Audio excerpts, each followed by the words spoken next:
It's Physic the Slouch again, here to keep you up to speed on our adventure. After the dead rose from their graves and attacked Otari, we were up against a very fearsome-looking beast. We weren't without help, though. Mr. Tulak had managed to convince Gerald, the local guardsman, to stick with us. And I'm glad we did, because he really held his own alongside us. Between Tulak and his magic missiles and Raphael with his dagger glowing blue light, we managed to bring down the monster. But it was then that we saw the devastation that had hit the rest of the town. There were bodies raining on the Dawnflower Library. Raphael and myself had no choice but to help the townspeople.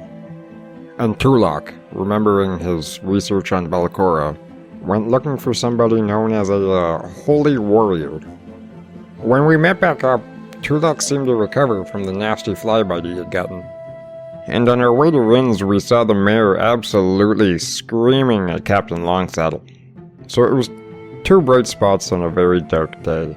Rin took us to see Morleben, the local bookseller, who'd been researching these creatures that took over Sammal. He told us they were called corpse lights. With some idea what we were getting into, Rin came with us back to the Gauntlet. That thing that looked like Sammal but wasn't Sammal was no match for Rin.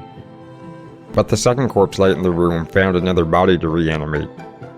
Luckily, between Raphael and Rin, we didn't have much of a fight ahead of us.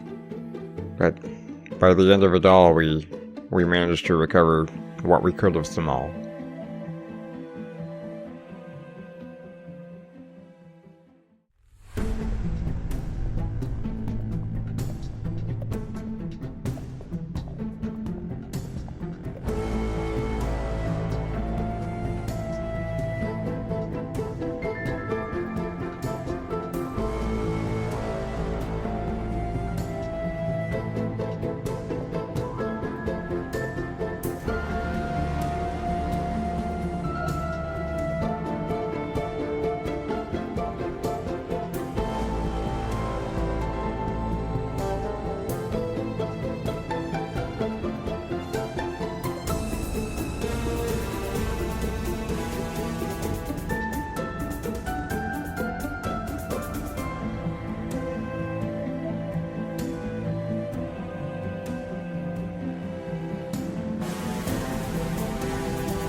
So, I've decided this week we should touch on a couple past mistakes again. Because why not? It's always an interesting little topic. One of them is actually a little bit funny. One of the listeners of episode 1 recently, in fact, another podcaster pointed out to me just a small little nuanced thing that happened in the very first episode, and it was like a bit of a us being strict for exploration activities, or rather me ruling that I was being quite strict on, and it was Sammal was scouting, but then wanted to raise his shield, and I said no, you can't do that while scouting, and James was like, yeah, cool, whatever. And as I know, James loves everything by the rules and everything, and so there was no problem with that. But it just made me think about how, they had pointed out how like a new listener might go, well, that's weird. Why can't they look around and have their shield? Like, you should kind of play into, giving a little more freedom. Don't play it so strictly, because it could be kind of off-putting. I thought, that's a good point. But mostly what stood out to me was just another example really early on that we forgot about the defend activity. Yep. Now, Sammal was all sword and board or axe and board and just never actually used it. It's like, oh man, there's evidence right in episode 1. It's me turning him down even, but the defend activity just never came up. Mistakes were made. He could still be with us. Yeah, I did rebuttal. I was like, that's kind of why we said we're not masters of the rules yet, right at the beginning. It's like, we're going to fuck these up. So I just thought it was cheekily funny that it's as early as that. The only other thing is I wanted to point out, I actually misused Bane a couple episodes back when you guys were fighting the Mitflit and the maggot by the frog corpse. Oh. Mm-hmm. Bane works the exact same way as it Bless, I think? Yep. Or what's the one that you have it centers on you and you spread it out, right?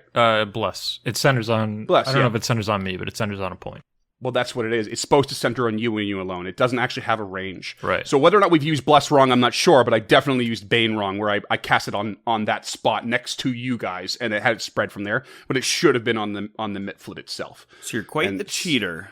I guess so. The evidence is slowly stacking up that you're a Isn't it? cheating SOB. What I can say, though, is that fight, regardless of my cheating, was the fight that when you finished it, James went, "It's nice to have an easy combat for once."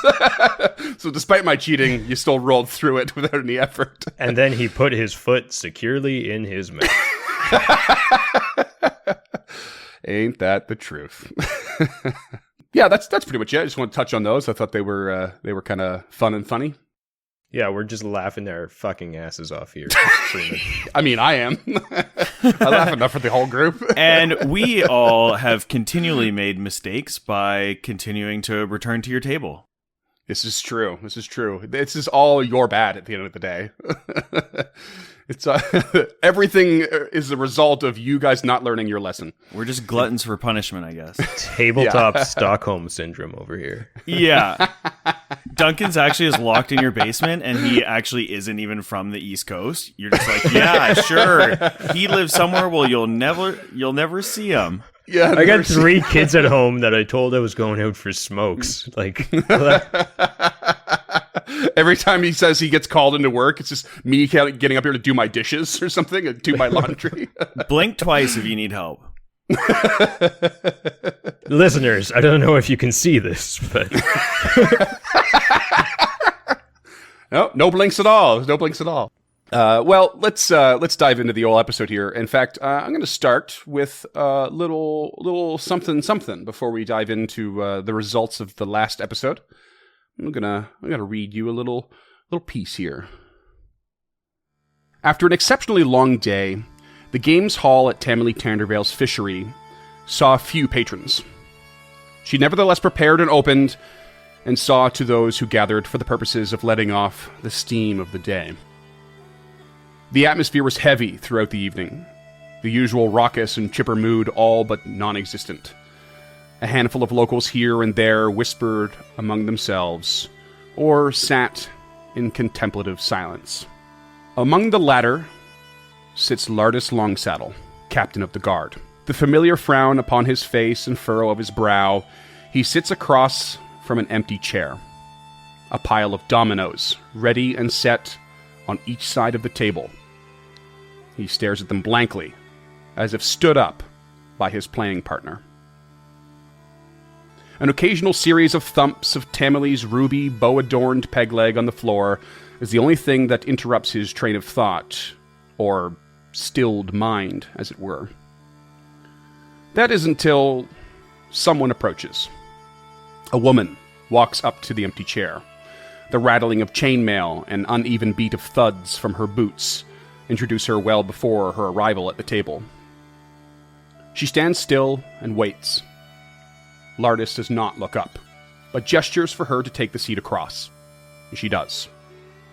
Gingerly lowering herself into the chair, her long red hair falls into Lardus' lowered view, and he can already feel her stabbing green eyes upon him. As a man whose profession hinges on dressing down others, you can imagine I'm not used to being on the other end. He absent-mindedly fingers a domino from his stack. I often have to make calculated choices, estimate potential outcomes, deduce scenarios, and make executive decisions. And sometimes these fall into the heat of the moment.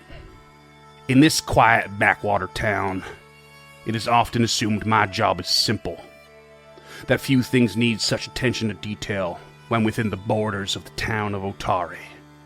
He swirls a snifter of brandy in the palm of his hand. They are wrong. My station is unsung. But I don't mind. And even I must admit that being here changes a person.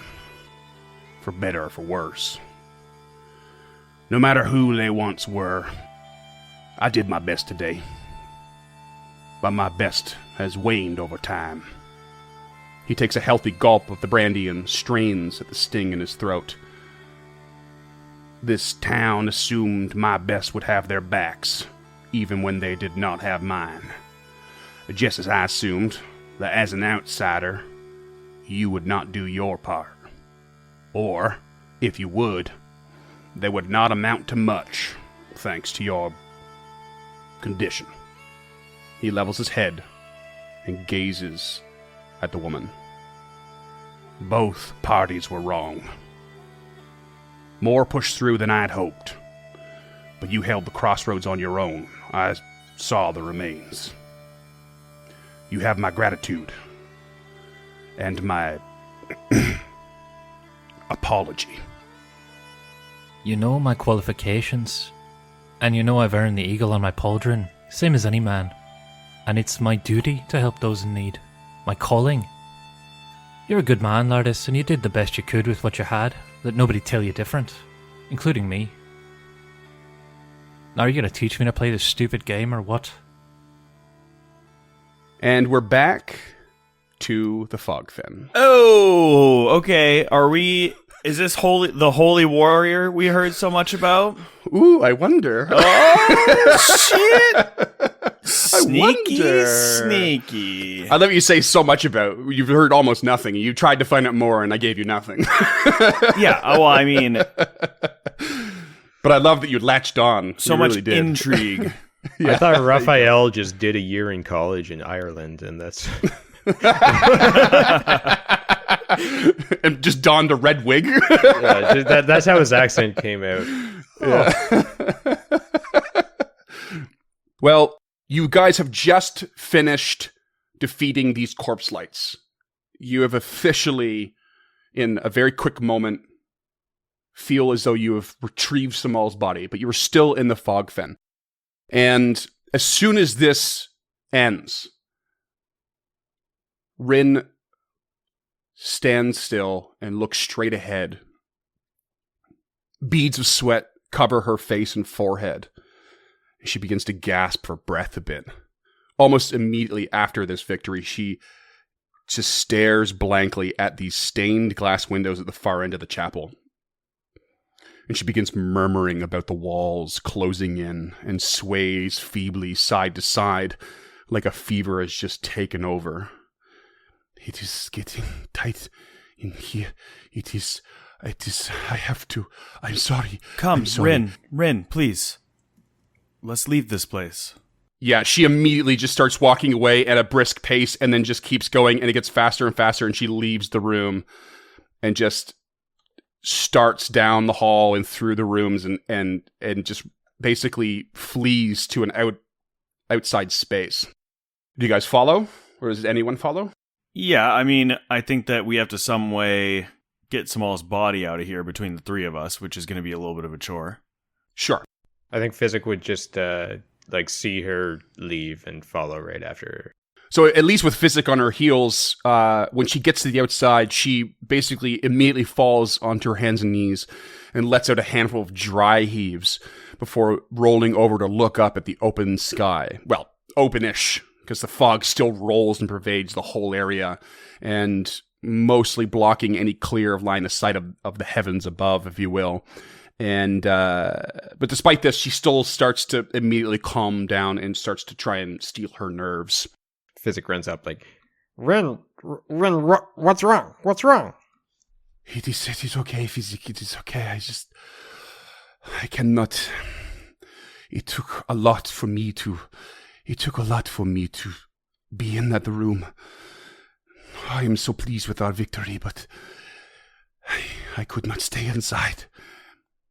And you do know that she suffers from claustrophobia. So she just was able to hold her own until the victory, but then it all came crashing down. And she just basically was having a panic attack.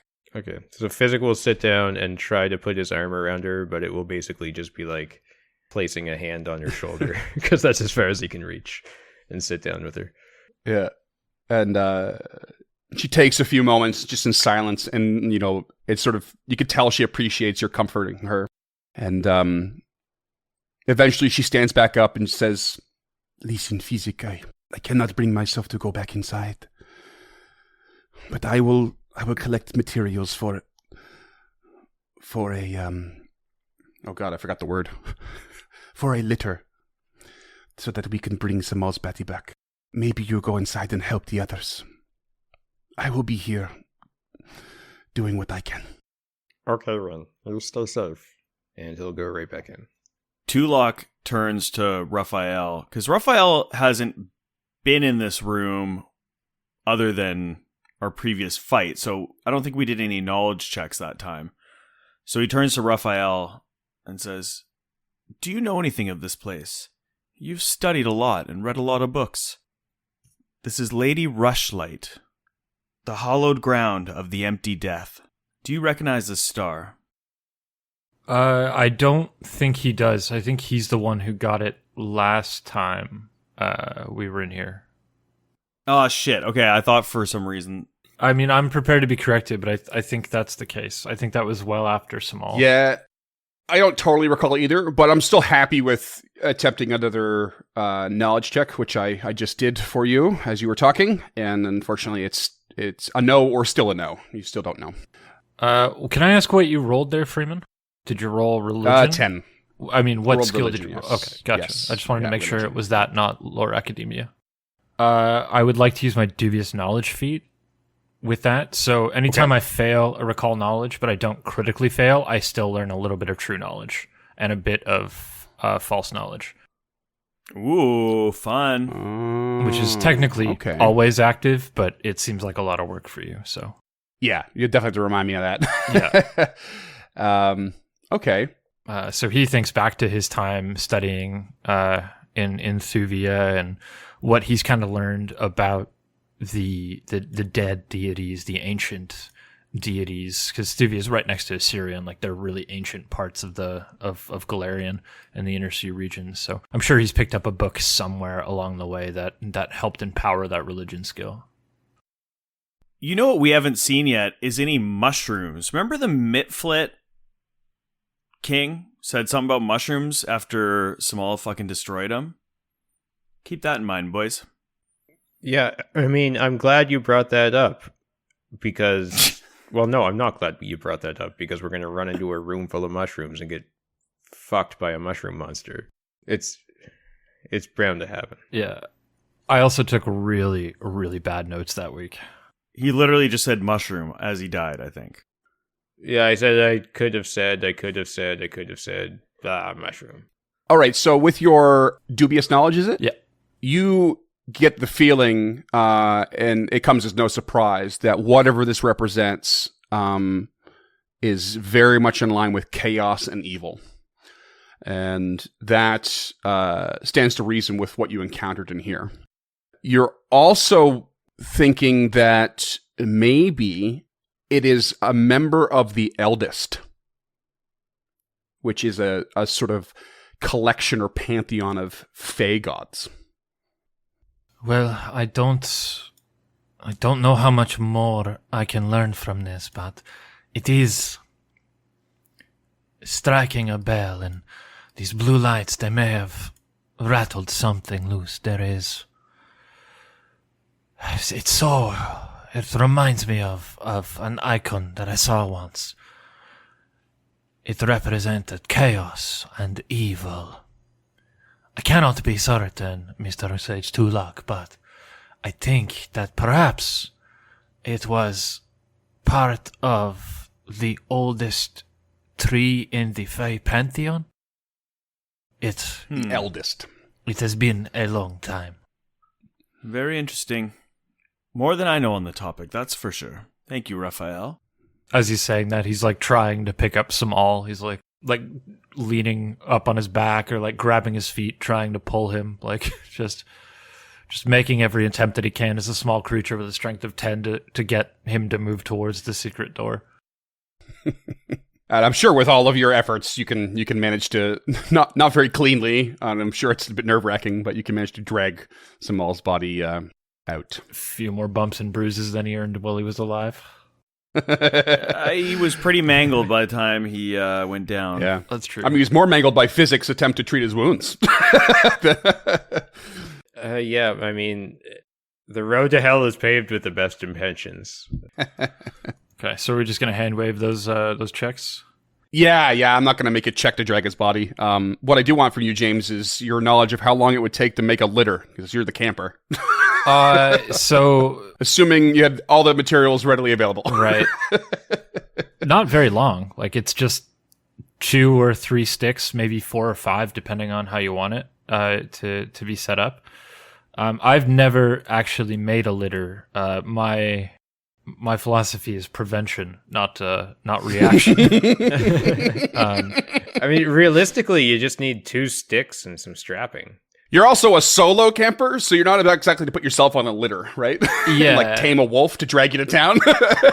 I've watched a lot of Alone. Six sticks. Maybe 20 minutes. Like we have rope on us, as long as we can find 2 sticks long enough, and ideally a third and a fourth to kind of. So we'd make it in an A-frame to carry his weight at the bottom, and then 2 sticks across it to brace it. Is how I would recommend making it. But again, I've never made one or bothered to learn how to make one, which I'm now realizing is a glaring oversight. This is going to sound crazy, but here in BC, the trails that I hike, litter wouldn't be very useful. Yeah. That's totally There's something fair. about ladders going up and down that litter doesn't help too much with. That's why I have a flare gun. So what I'm going to do is I'm going to add an hour to the clock for you guys getting the body out, making the litter, trying to get it across the stream, and making your way back to town with it. And that will sort of encompass the whole process. An hour seems generous, but I'm here for it. That's fine. I mean, it's only a 20-minute walk, so yeah, it's going to be a little cumbersome. But 45 minute walk. I don't like. Is Rin's strength at 12? Because the rest of us are going to have a nightmare of a time dragging this litter. her strength is looks like it's a 10. All right, fine. I'll add 15 more minutes to that. How about that? That make you Just happy? make it 2 hours. I don't think we're in a rush. Yeah. Like. It kind of really doesn't matter. Okay. Like I love the attention and want for verisimilitude. I love it. It would just be so hard, you know? Like, Yeah. Dead weight, as they say. yeah. And he's Yeah. the Oh, yeah, biggest yeah. one out of all of us by like a large margin. Which kind of almost begs the question: how do you lighten the load? Who's the first to loot Sammal's body? Oh boy. Anyone? I think we'd have Comes to, the bag of worms. honestly. You'd probably have to take the armor off. She was only wearing hide armor, I think, right? Yeah, hide. So we'd leave the armor, maybe the shield here, and just like bring back the axe, like leave the bandolier, like just everything, but the axe and his pants.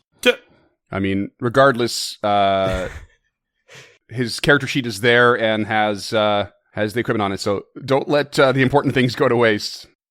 This endeavor got way less noble really quickly.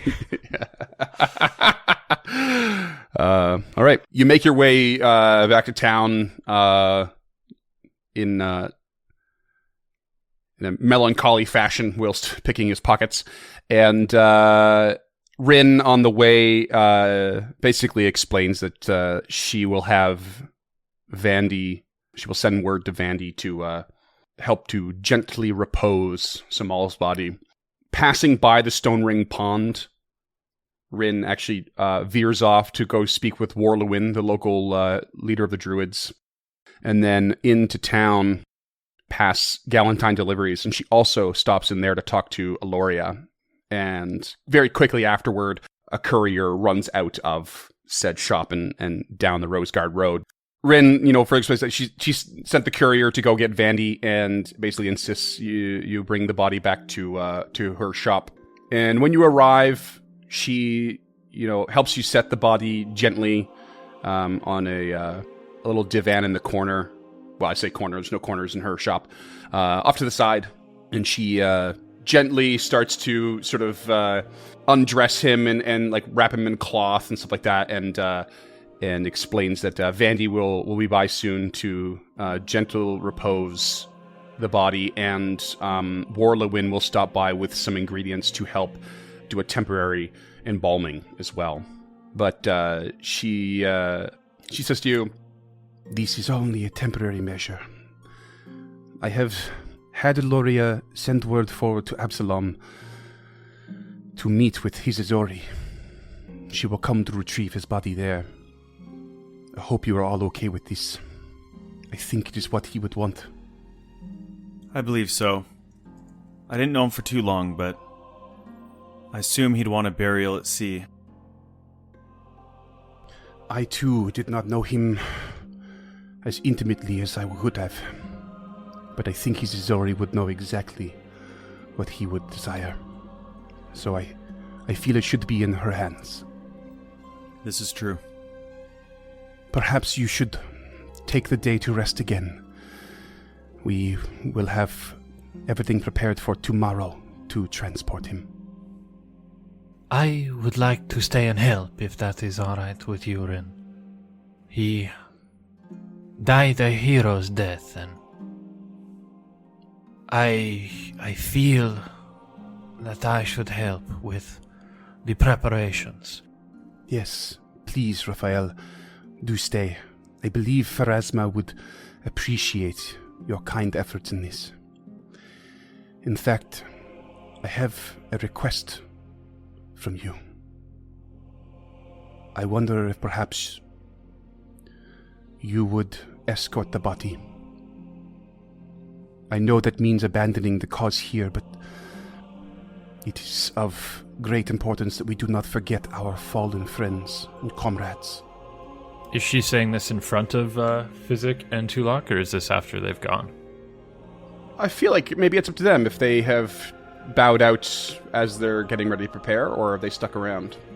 I think we'd Physic would still be there. Yeah. So he would turn to them. It may not be an abandonment in the truest sense. There is wonderful libraries and research that could be done there.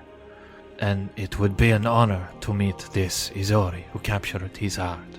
I think if it would be alright with Mr. Sage Tulak and Mr. Physic, I think I would take this. I have not been as efficient as I would like, and perhaps I require a little more training before going into the field with such vim and vigor. Tulak drops to one knee in front of him and claps his hand on his shoulder. Now, Raphael, you have nothing to worry about. Please, go. See this through. We all care deeply about Sammal, and I think he is in good hands with you.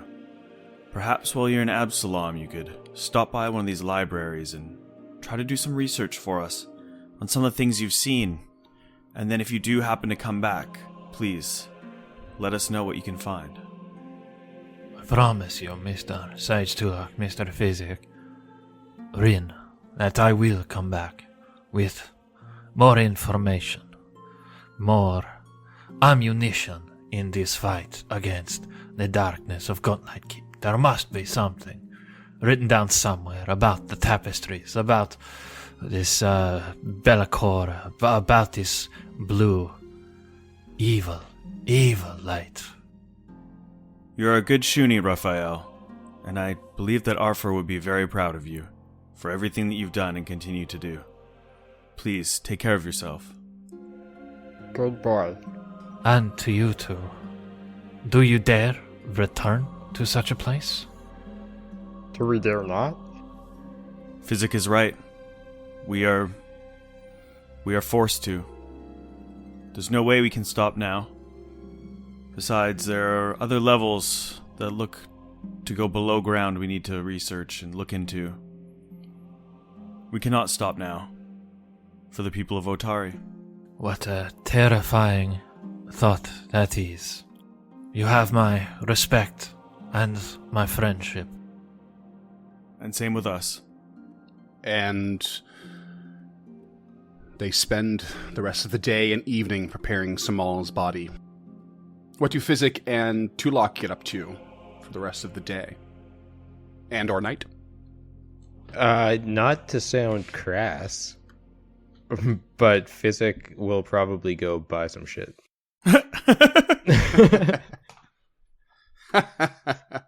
I mean, yeah, do some shopping.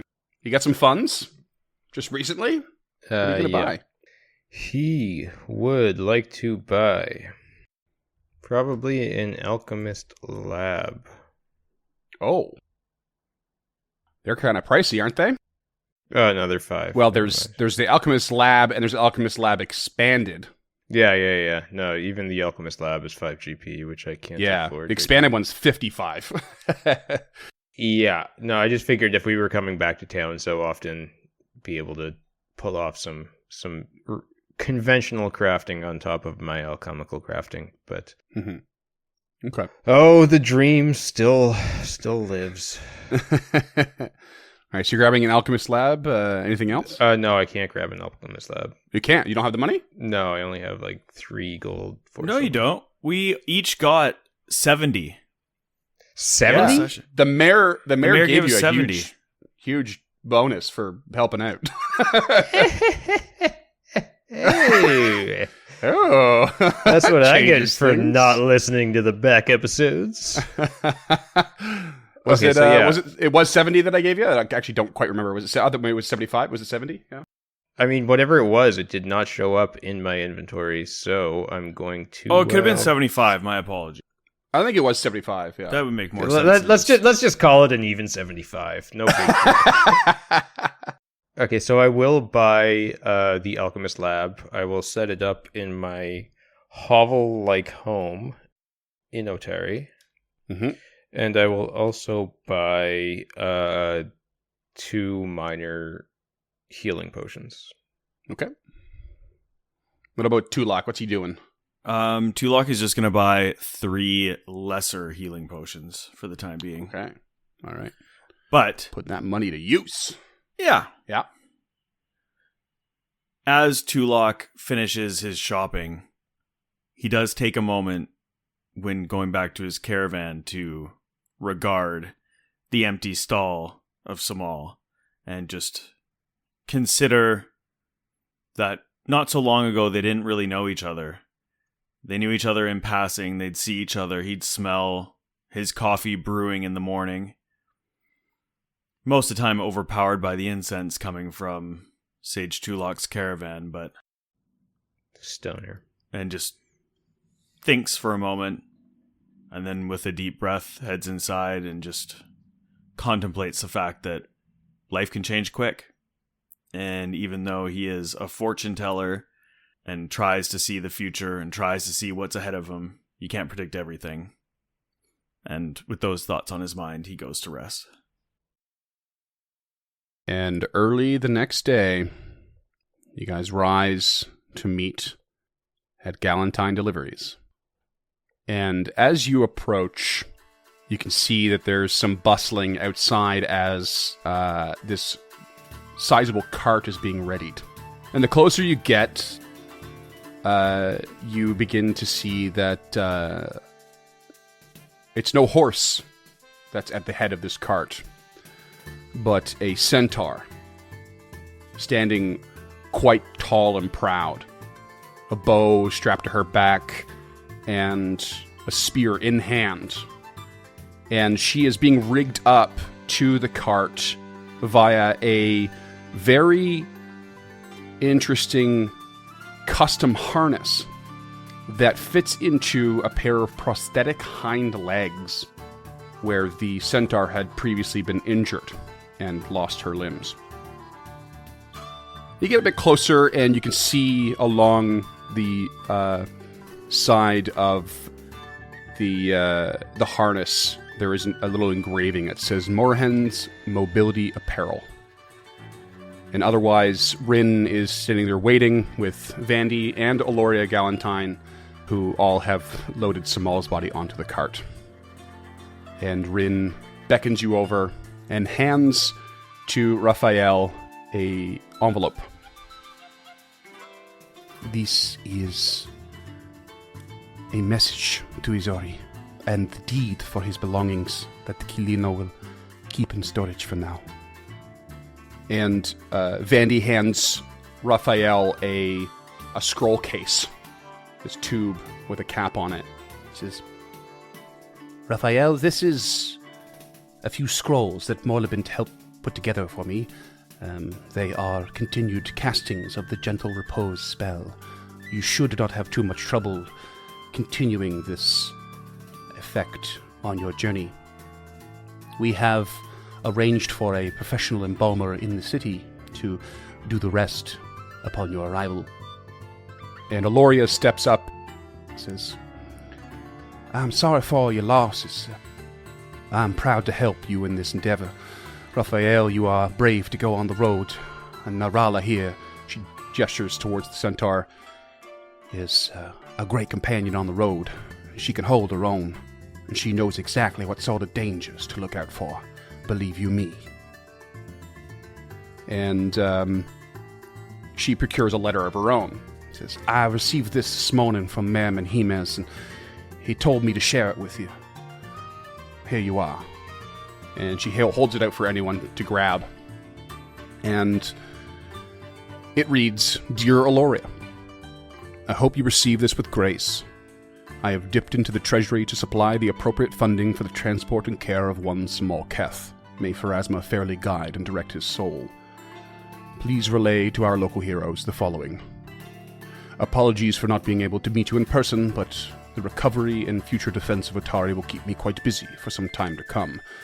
As for your efforts, I have no doubt the restraint on time is a shared burden. Please allow me to thank you again for your continued risk-taking. I trust the town's defense does not alone lay within its borders, but also out at the Gauntlight Ruin. I thought perhaps you would like to meet with another hero of Otari. I have arranged with them a meeting at Blades for Glades. Perhaps they will be of great assistance to you moving forward. Sincerely, Osif Menhimes, Mayor of Otari. And Rin raises a couple eyebrows, having gandered the letter herself, and Blades for Glades is just down the way. I think you should take a look after you say your goodbyes. Do you know who this hero is they speak of? I have not met her personally, but I have heard she did her part in the events. In what apparently the locals are calling the First Wave. I should very much like to meet her. That was an experience, and anyone who held their own would be a strong asset for us. Raphael loads his arm full of stuff onto the cart. A little sad that he's leaving. He knows it's for the best. He doesn't feel like he was very successful here, and he's honestly more than a little scared to go back. But he hugs Physic and Sage really, really tight before getting onto the cart. And Physic looks at them, walking away, rolling away on the cart, thinking deeply about how he didn't really once effectively heal Sammal.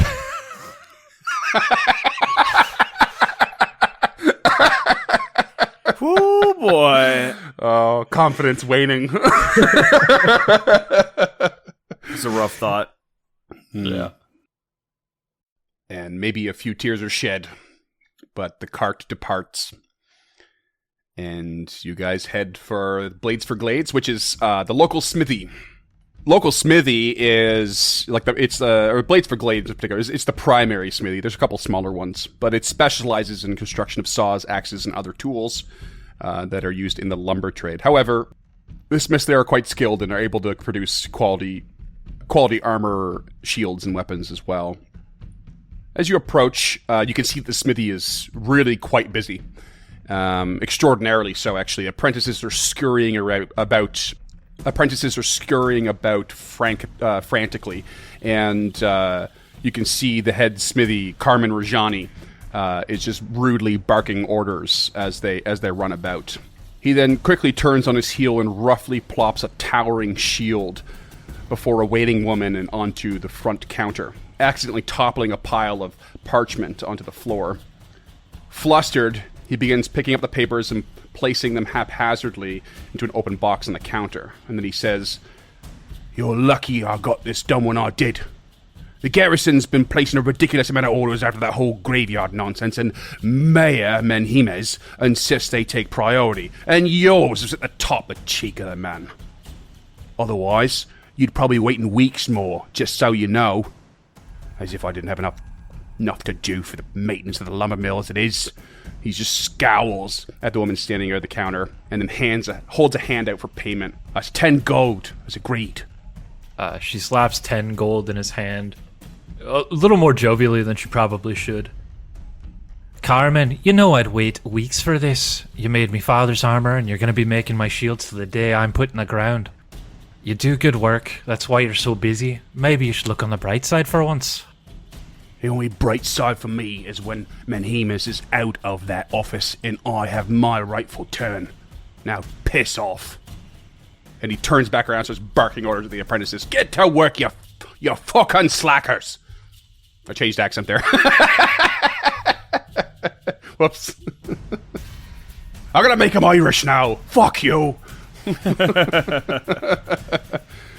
And James, why don't you describe this character now hoisting up a tower shield? Yeah, so this is a huge, like 3.5, 4 foot long tower shield in the Roman centurion style. So it's square, but in the center of it is the hand of Aurori. She's not incredibly tall. Her hair is bright red and bound in a very, very tight ponytail. She's wearing scale mail that covers everything except for her right hand, which it's kind of stops 3/4 sleeve, and then around her right hand is a long white scarf. Across her right cheek and all the way back through her ear is a scar, and there's a notch out of her right ear. She's wearing knee-high black leather riding boots, and then stretching up from underneath them is this black leather webbing that rises all the way up from below the boot to just above, to about mid-thigh. And she's wearing a white tabard tucked into her belt over top of the chainmail. Again, with the blue hand of Aurori on it, and her pauldrons are these 2 golden eagles. I'm sorry, was she a human? She appears human, but her ears have a little bit of a point to them. She's just standing in front of the stall, kind of hoisting the shield, looking at the wooden interworkings behind it, because it's just a steel front. It's a wooden backplate to it. So she's investigating all that, making sure it's kind of up to snuff and seeing how it feels on her left arm. As Tulok and Physic approach, Tulok just looks directly at her and says, "So quite the nice shield you have there.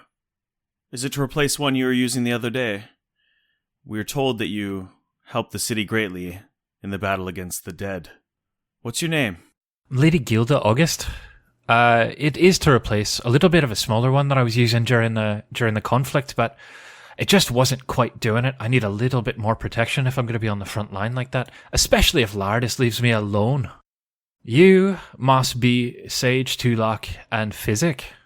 I've heard quite a bit about you two as well. Words and the city are absolutely abuzz with your deeds. We're famous? We were just one of many. We were with the town guard, and to be honest, they took care of most of the heavy lifting. We have been investigating the Gauntlet, though. We have been looking into it. And this incursion, we don't think was set off by us, but we were there at the beginning. Right. Is that was the blue light that shined out from the fog there, was it? That is. Its origin is a lighthouse just north of the town here. We've been investigating strange goings-ons there. Seems that there's some sort of necromancy in the area. We've been trying to rid it, but so far we have no answers. Are you in town for a while?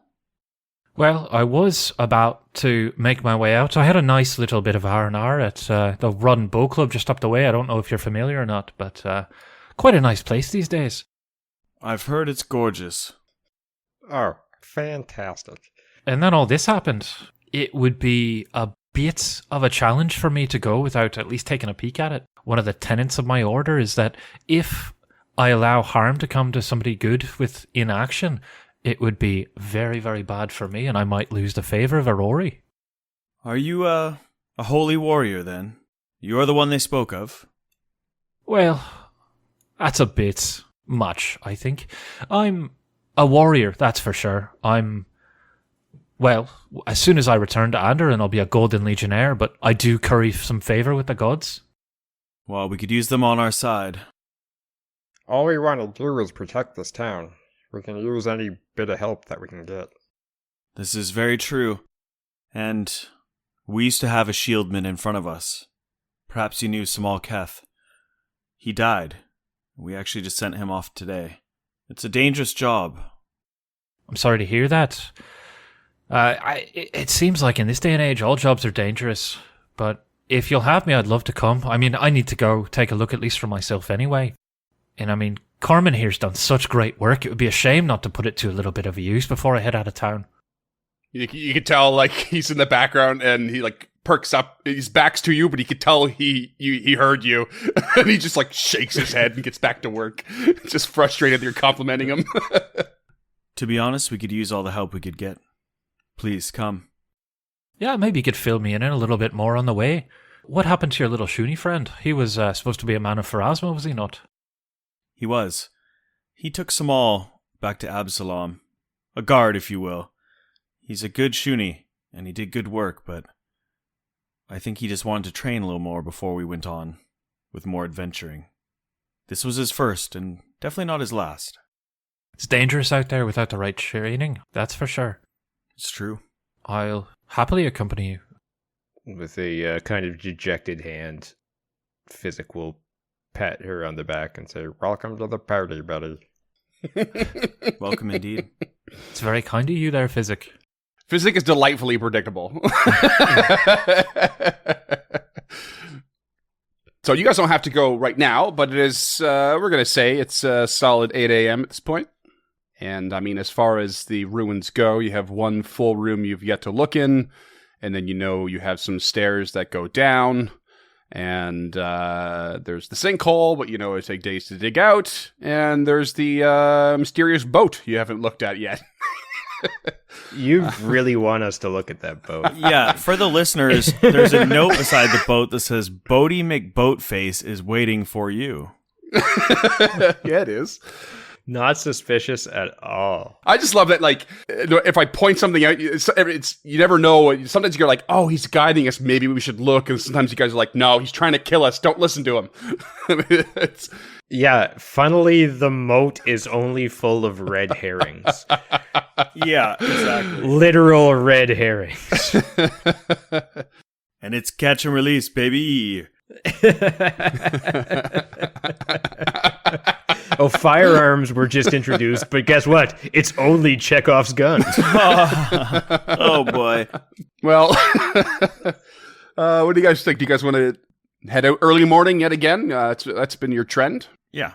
Oh, yeah. Like, we want to get our asses whooped by 11:30 just so we can get home by noon. Yeah. Who doesn't love an early lunch? Oh my god. Yeah. Exactly. We want to go in, get our asses kicked, and be home for 11sies.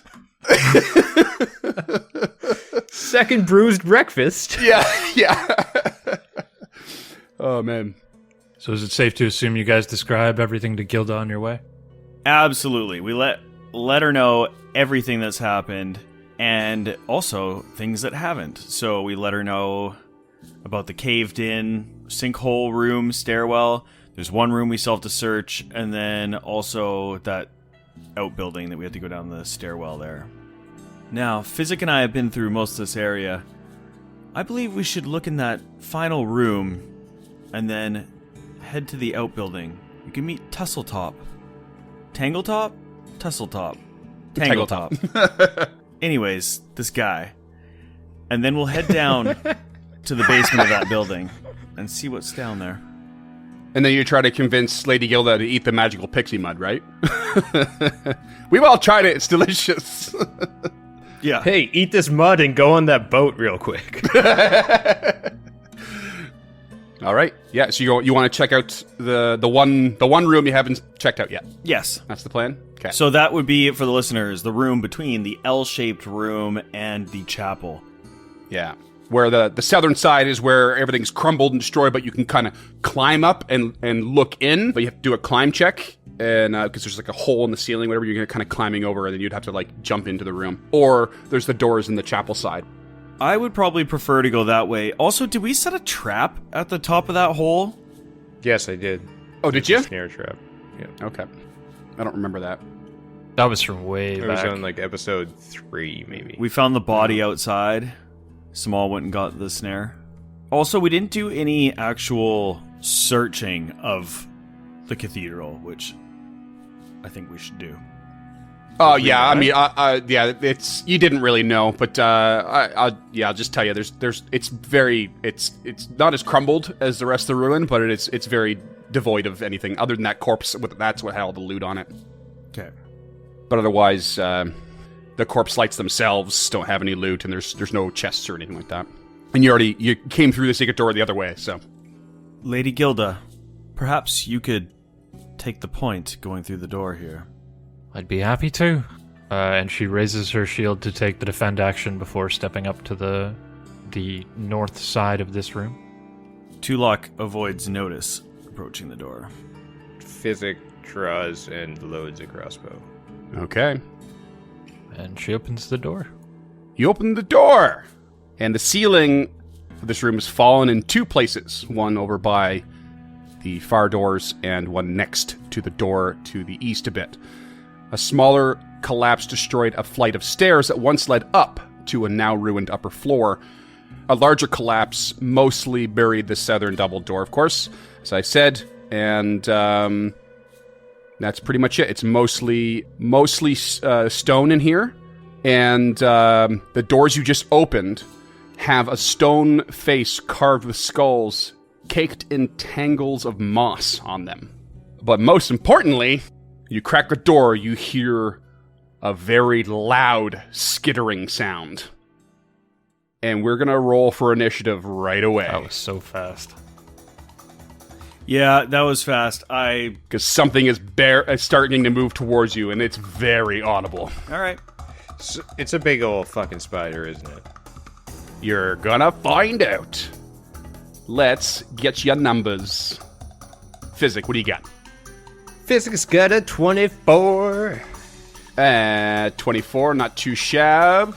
Let's go with Lady Gilda. That is a 6 with a 2 on the die. Ooh, off to a good start. And Tulok? Ooh, not so good myself. An 11. An 11, okay. That's gonna put Physic at the top of the order. And he will wait. Guess he will. Alright, he's going to delay his action. Yes, sir. He is a coward. Perfect. And Perfect. Lady Gilda, you see a giant scorpion round the corner and come straight for the opening that you just created. Let me just show you the artwork for this. I imagine you could picture a giant scorpion without much effort, but look at this. It's literally wrangling a tiger. It's Jesus. terrifying. It's amazing. Or Kiki. Yeah, so think 3 times the size of a tiger. That's how big this thing is. And it rounds the corner and stabs at you with its tail over its head. Okay. Just got a sweet 10-foot reach on that. And it's going to strike out for a 21 to hit. 21 is a meat to beat. Ooh, okay.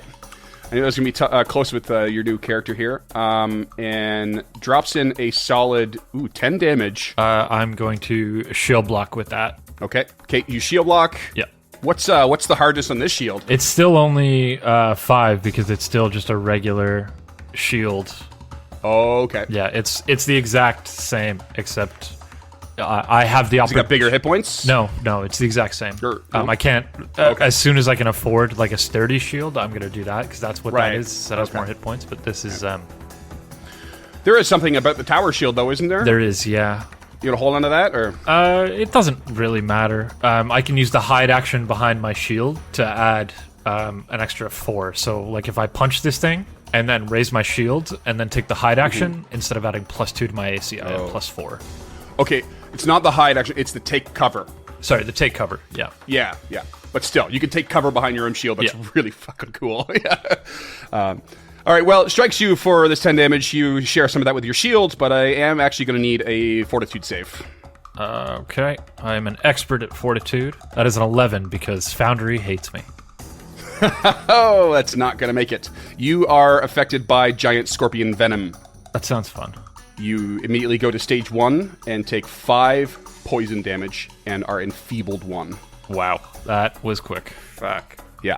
This, you'll basically, at the end of each turn, I think it is, you'll make this fortitude save again, but it's a maximum of 6 rounds, so keep me honest to that. Okay.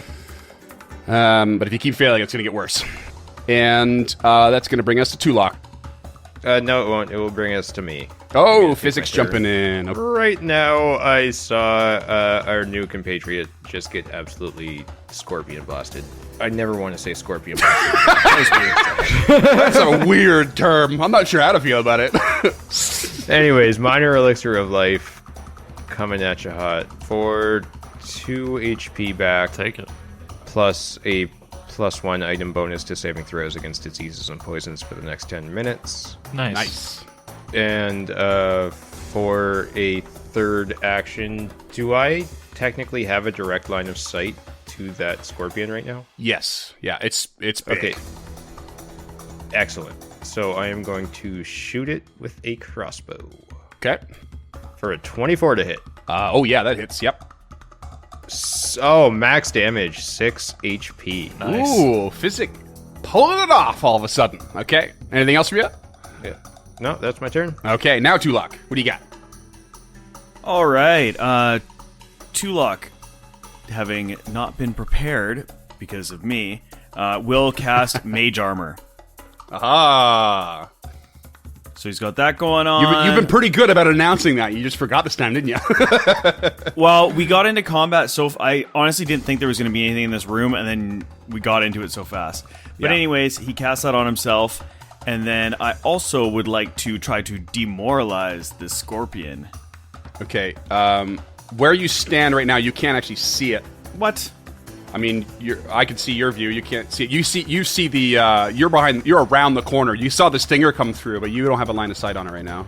Choose a creature within 30 feet of you who you're aware of. Okay, fine. Does it have the visual trait? No. Okay, fine. You can do it. All right. And he just pokes his head around the corner and says, "Get back, beast, or you'll be killed too, just like everyone else here. They're all dead." And then I will roll intimidation.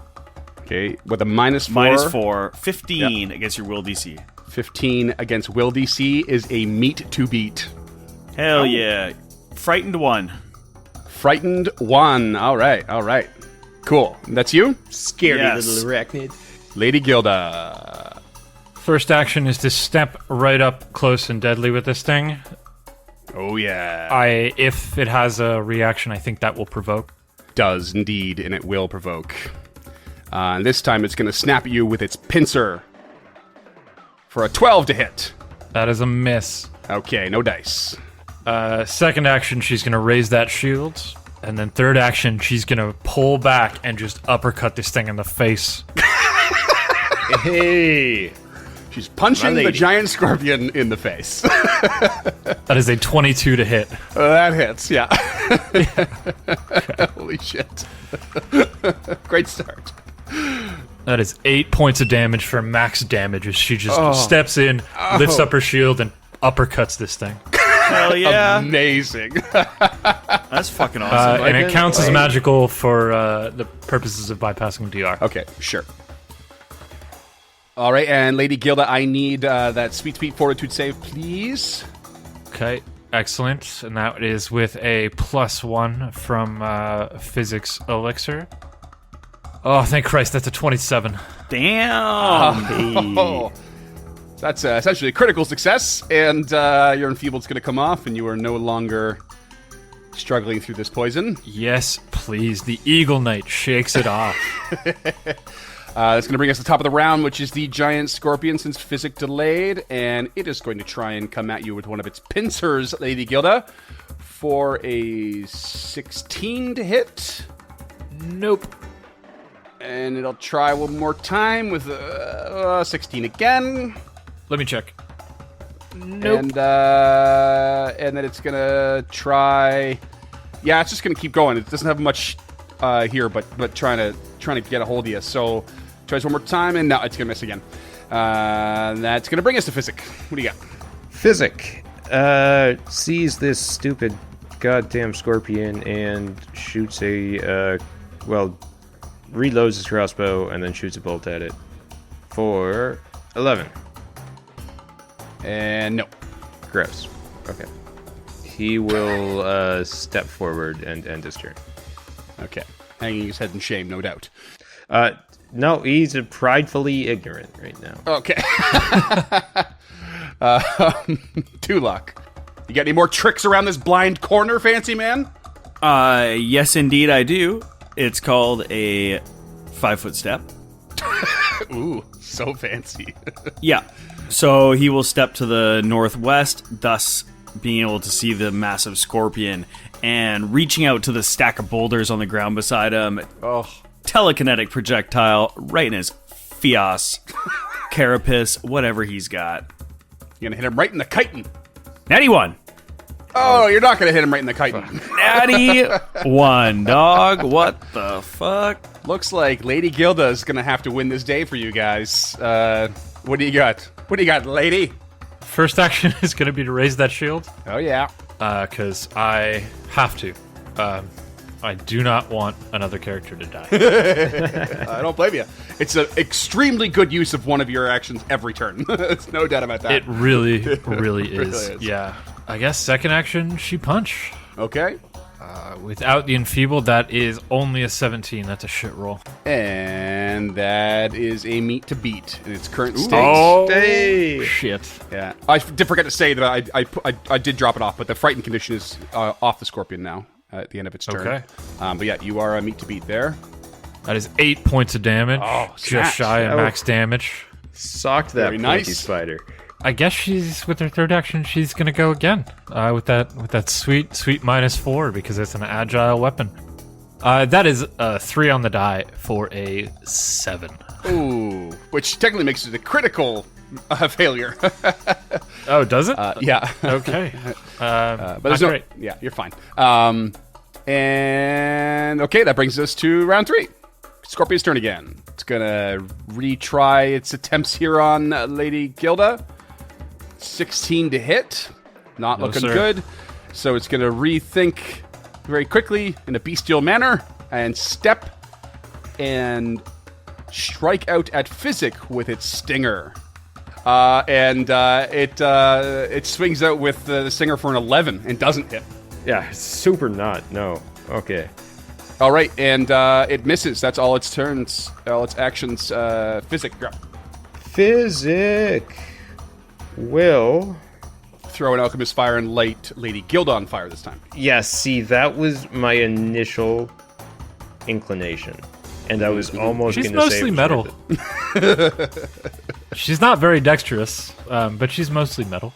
You know what's great about metal is it heats up super quickly and hooks anything near it. So anyways, I'm just gonna keep like pegging this thing with crossbow bolts. All right.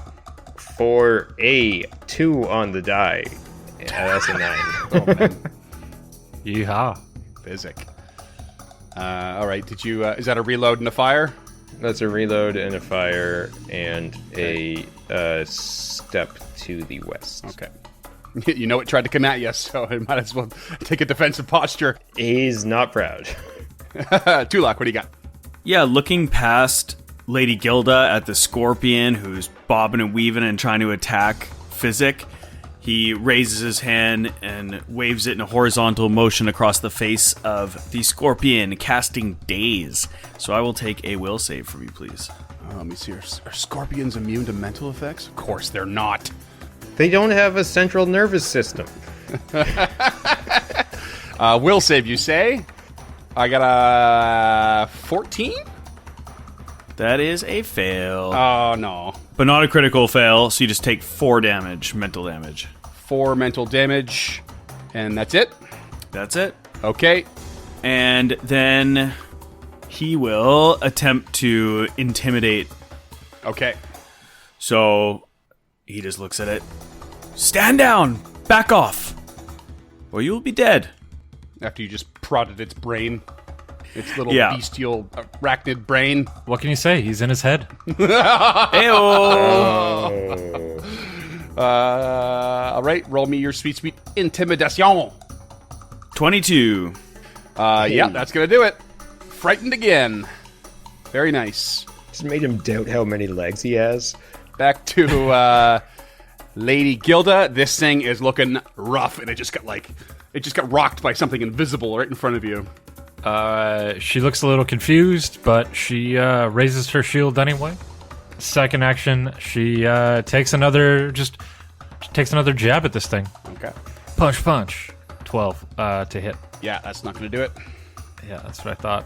I guess I'm doing it again. Go for broke. Do it. That is a 23 to hit with a 19 on the die, motherfucker. Yeah. Just go ahead and describe your kill, shall you? Well, fun facts. These are non-lethal blows. Because it is an unarmed strike. I don't think that. I mean, you're right, but do you not have a feature of some kind that allows you to? Do the hand wraps of mighty blows themselves that you have wrapped around your fingers allow you to do lethal damage? I don't believe they do. Okay. They're magical transmutation magic. I feel like there's something probably under the Aurori domain that allows me to do that, but I didn't think we were going to get here today. Okay. I mean, before you get too killy about the situation, could we not potentially have just knocked out a scorpion? Maybe we can, like, tie a rope around it and make it a pet of some kind? She Muhammad Ali's this scorpion, and it just she reaches down with all of her weight, uppercuts this thing in the face. It pops off the ground a little bit. All 8 of its legs go flat, and then it just falls onto the ground like a cartoon. Like, I don't want to reveal how much I was raised by the game Pokemon, but... You want a Scorpy?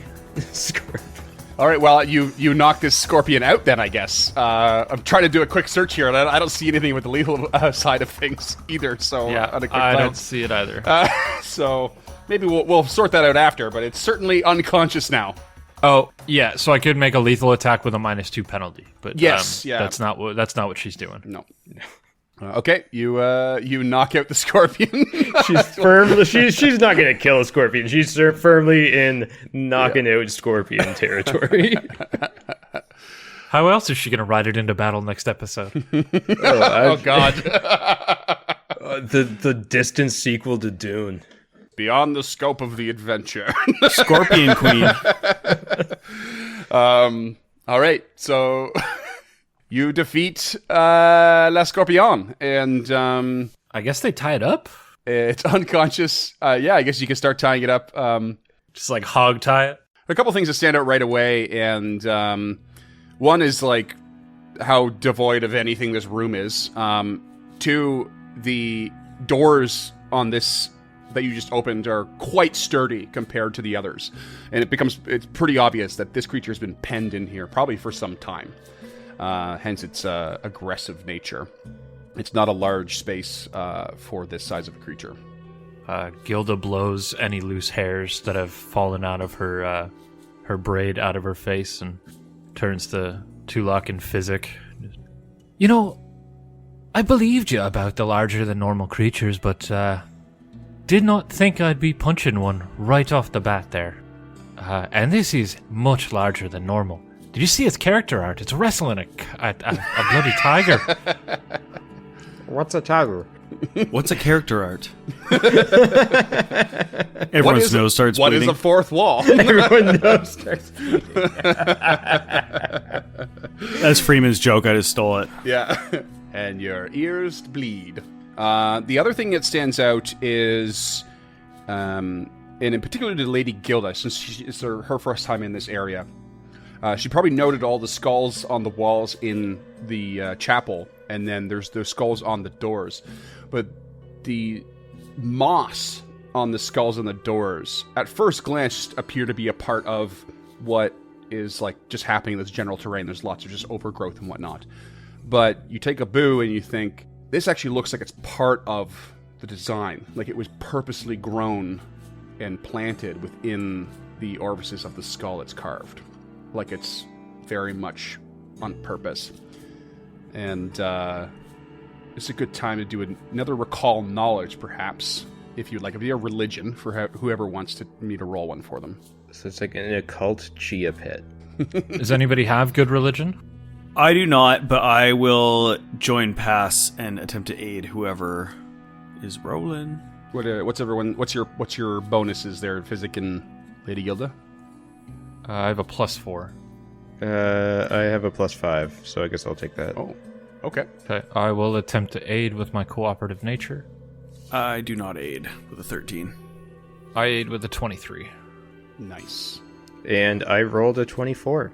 Nice. And you get a +1 to that from the aid? Yep. Fucking DC 25. Hey! Hell yeah. I can't believe you Nailed got it. that. I was actually thinking to myself, I was like, a +4 is literally impossible with a natural 20. I mean, pretty much same for Physic. But man, that's clutch. Holy shit. And with the joint pasts and a little bit of insight from Lady Gilda, Physic, oh boy, your blood runs cold for a sec. Oh, great. Because you have just clued in that this skull and moss and this chapel and that four-pointed star and empty death and Lady Rushlight, you can't believe you didn't think of it before. But they all belong to an extremely rare outer god called Nimbaloth. This is going to open a new research category or topic for you guys. And Nimbaloth is also known as Dread Nimbaloth. Again, the Empty Death. The Empty Death's sphere of influence encompasses despair, ghosts, and swamps. As with most of the outer gods, Nimbaloth cares nothing for those who worship her, and thus her clerics have no key anathemas at all. Yet, those who venerate the Empty Death nonetheless toil in vain to attract her favor. There are a number of things on this list. Most of it's just like stuff that's connected to it's an entry for followers of this god and this deity. She is known for having no allies, and in fact, you know that Raphael was a little bit wrong in that she's not a member of the Eldest, but rather the Eldest are among her enemies, along with Pharasma, Desna, and Gosra. What a fuck up. Anything that passes as a home, partially collapsed shacks, abandoned barns, slumped survivalist shelters, all suffice for temples towards this god. And rarely larger structures are built, but usually in mockery of other churches, which is what you more or less have here. And their worshippers are usually the truly desperate and those with little money and even less hope. And her symbol is that skull with moss. It's a dripping, damp skull with moss growing in its mouth. Frightening situation there, Physic, but a little bit of a funny name. And any idea why that iconography's attached to her? The skull and the oak leaves in the mouth there. We have come across an enemy worse than we could have been imagined. Well, if all they have to throw at us is giant bugs and a couple of, what did you say they were, Sage Tulok? Elven zombies, then I think Aurori and I are up to the challenge. Well, Gilda, you haven't seen everything yet. This place is full of more magic and terrible things than you can even think of yet. And we are going to go deeper. I don't look forward to it. And that is where we're going to call it. Oh, I thought we were going with a catchphrase, so like, and that's the way the news goes.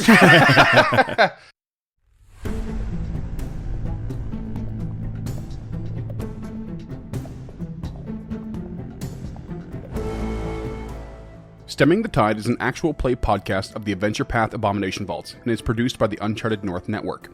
Stemming the Tide uses trademarks and/or copyrights owned by Paizo Inc., used under Paizo's community use policy.